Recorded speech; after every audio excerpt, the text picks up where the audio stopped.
বোকাৰ পদুম ছিঙি অনাৰ দৰে পৰম শান্তিৰ বাবে নিজৰ আসক্তিক নিজেই ছিঙি পেলোৱা। ধম্মপদ 285।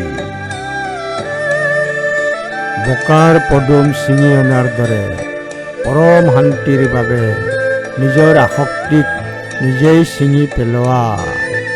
ধম্মপদ 285।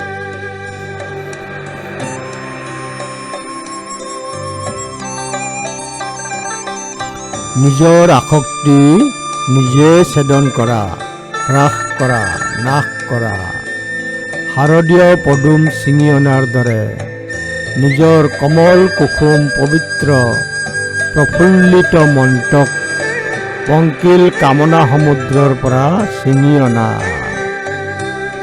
মনটোক সতেজ কৰি জীয়াই ৰাখিবলৈ সুগতৰ প্ৰচাৰিত শান্তি মাৰ্গ নিৰ্বাণ শিক্ষাৰ সতেজ ৰসত তিয়াই ৰখা। বাৰে বাৰে মনলৈ নিৰ্বাণ সুখৰ কথা স্মৰণ কৰা। নিৰ্বাণেই পৰম সুখ, নিৰ্বাণেই পৰম সুখ। কামনাৰ সুখ অতি খন্তেকীয়া। কামনাৰ সুখে দুখ ৰচনা কৰে। কামনাৰ সুখে ভয়, অনিশ্চয়তা, অশান্তি আৰু বিপদ মাতি আনে। এইবোৰ সুখে মানুহৰ জ্ঞান নবঢ়ায়।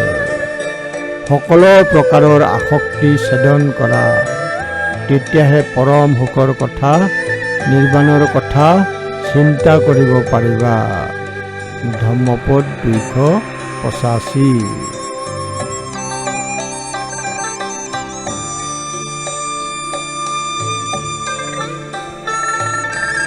উচ্ছিন্দ স্নেহমত্তন কুমুদং শাৰদিকং বপানিনা সন্তিমগ্গমেব ব্ৰূহয় নিব্বাণং সুগতেন দেশিতং। ধম্মপদ 285।